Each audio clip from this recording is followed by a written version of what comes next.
Tuhan berfirman kepada Musa dan Harun, apabila pada kulit badan seseorang ada bengkak atau bintil-bintil atau panau yang mungkin menjadi penyakit kusta pada kulitnya, ia harus dibawa kepada Imam Harun atau kepada salah seorang dari antara anak-anaknya, imam-imam itu. Imam haruslah memeriksa penyakit pada kulit itu. Dan kalau bulu di tempat penyakit itu sudah berubah menjadi putih, dan penyakit itu kelihatan lebih dalam dari kulit, maka itu penyakit kusta. Kalau imam melihat hal itu, haruslah ia menyatakan orang itu najis. Tetapi jikalau yang ada pada kulitnya itu hanya panau putih dan tidak kelihatan lebih dalam dari kulit, dan bulunya tidak berubah menjadi putih, imam harus mengurung orang itu 7 hari lamanya. Pada hari yang ke-7, haruslah imam memeriksa dia. Bila menurut penglihatannya penyakit itu masih tetap dan tidak meluas pada kulit, imam harus mengurung dia 7 hari lagi untuk kedua kalinya. Kemudian pada hari yang ke-7, haruslah imam memeriksa dia untuk kedua kalinya. Bila penyakit itu menjadi pudar dan tidak meluas pada kulit, imam harus menyatakan dia tahir. Itu hanya bintil-bintil. Orang itu harus mencuci pakaiannya dan ia menjadi tahir. Tetapi jikalau bintil-bintil itu memang meluas pada kulit, sesudah ia minta diperiksa oleh imam untuk dinyatakan tahir, haruslah ia minta diperiksa untuk kedua kalinya. Kalau menurut pemeriksaan imam bintil-bintil itu meluas pada kulit, imam harus menyatakan dia najis. Itu penyakit kusta. Apabila seseorang kena kusta, ia harus dibawa kepada imam. Kalau menurut pemeriksaan imam pada kulitnya ada bengkak yang putih, yang mengubah bulunya menjadi putih, dan ada daging liar timbul pada bengkak itu, maka kusta idapanlah yang ada pada kulitnya. Imam harus menyatakan dia najis dengan tidak usah mengurung dia, karena orang itu memang sudah najis. Jikalau kusta itu timbul di mana-mana pada kulit, sehingga menutupi seluruh kulit orang sakit itu, dari kepala sampai kakinya, seberapa dapat dilihat oleh imam. Dan kalau menurut pemeriksaannya, kusta itu menutupi seluruh tubuh orang itu, maka ia harus dinyatakan tahir oleh imam. Ia seluruhnya telah berubah menjadi putih, jadi ia tahir. Tetapi pada waktu ada tampak daging liar padanya, najislah ia. Kalau daging liar itu dilihat oleh imam, ia harus menyatakan orang itu najis, karena daging liar itu najis, dan itu penyakit kusta. Atau apabila daging liar itu susut dan berubah menjadi putih, haruslah orang itu datang kepada imam. Kalau menurut pemeriksaannya penyakit itu telah berubah menjadi putih, haruslah imam menyatakan orang itu tahir. Memang ia tahir. Apabila pada kulit seseorang ada barah yang telah sembuh. Tetapi di tempat barah itu timbul bengkak yang putih, atau panau yang putih kemerah-merahan. Haruslah orang itu minta diperiksa oleh imam. Kalau menurut pemeriksaannya, panau itu kelihatan lebih dalam daripada kulit, dan bulunya telah berubah menjadi putih, maka imam harus menyatakan orang itu najis, karena penyakit kustalah yang timbul di dalam barah itu. Tetapi jikalau panau itu diperiksa oleh imam, dan ternyata tidak ada bulu yang putih padanya, dan tidak lebih dalam daripada kulit, malahan pudar, imam harus mengurung orang itu 7 hari lamanya. Dan jikalau panau itu memang meluas pada kulit, imam harus menyatakan dia najis. Itu penyakit kusta. Tetapi jikalau panau itu masih tetap dan tidak meluas, maka itu bekas barah, dan imam harus menyatakan orang itu tahir. Atau apabila pada kulit seseorang ada lecur karena api, dan daging liar yang timbul pada lecur itu menjadi panau yang putih kemerah-merahan atau putih, maka imam harus memeriksa panau itu. Bila ternyata bulu pada panau itu berubah menjadi putih, dan panau itu kelihatan lebih dalam dari kulit, maka yang timbul di dalam lecur itu adalah penyakit kusta, dan imam harus menyatakan orang itu najis. Itu penyakit kusta. Tetapi jikalau menurut pemeriksaannya tidak ada pada panau itu bulu yang putih, dan panau itu tidak lebih dalam daripada kulit, malahan pudar, imam harus mengurung orang itu 7 hari lamanya. Pada hari yang ke-7, imam harus memeriksa lagi dia. Jikalau panau itu memang meluas pada kulit, maka haruslah imam menyatakan dia najis. Itu penyakit kusta.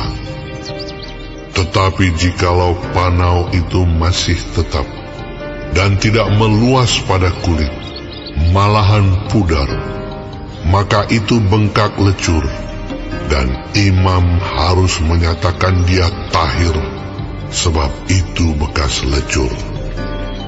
Apabila seorang laki-laki atau perempuan mendapat penyakit pada kepala atau pada janggut, imam harus memeriksa penyakit itu. Bila itu kelihatan lebih dalam dari kulit, dan ada padanya rambut halus yang kuning, maka imam harus menyatakan orang itu najis, karena itu kudis kepala, yakni kusta kepala atau kusta janggut.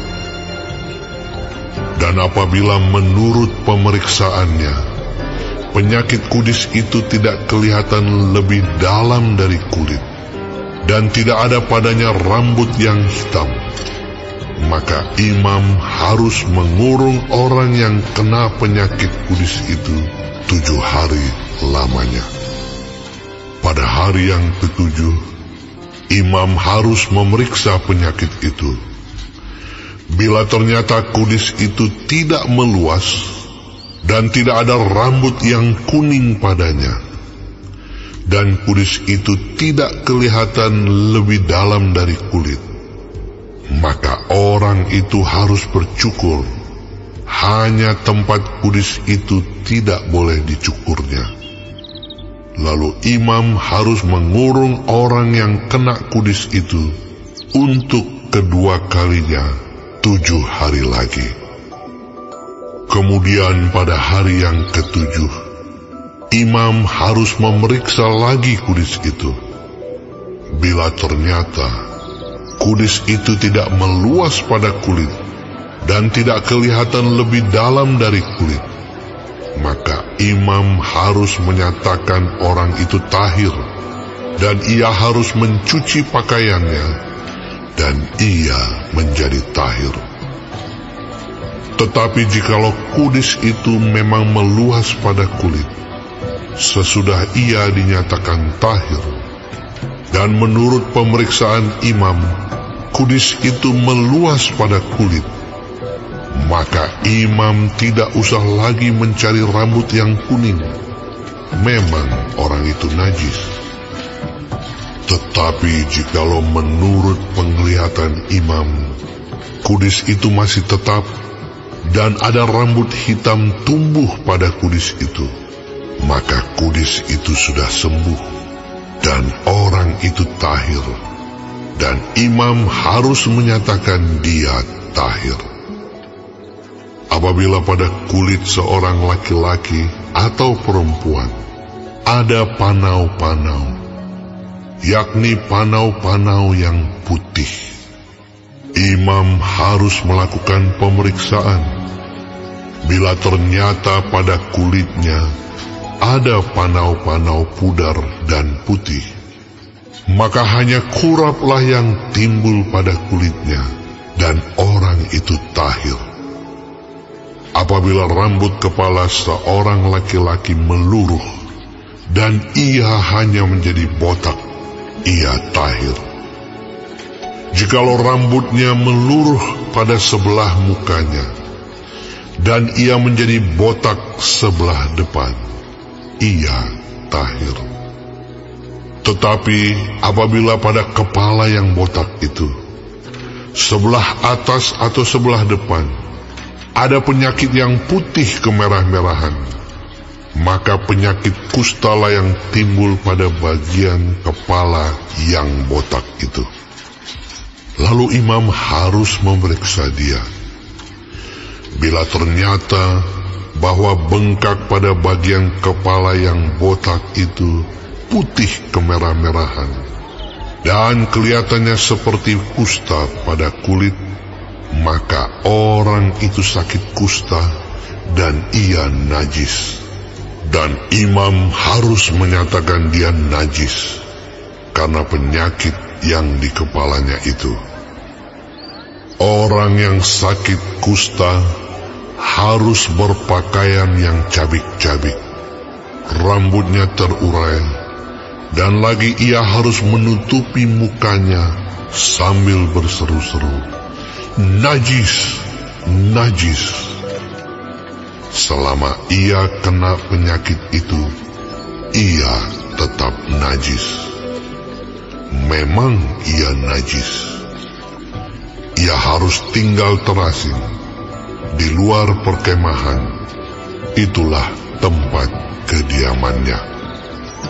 Apabila pada pakaian ada tanda kusta, pada pakaian bulu domba atau pakaian lenan, entah pada benang lungsin atau benang pakannya, entah pada kulit atau sesuatu barang kulit, kalau tanda pada barang-barang itu sudah kemerah-merahan warnanya, maka itu kusta.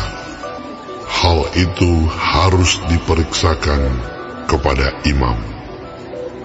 Kalau tanda itu telah diperiksa oleh imam, ia harus mengasingkan yang mempunyai tanda itu 7 hari lamanya. Pada hari yang ketujuh, ia harus memeriksa tanda itu lagi.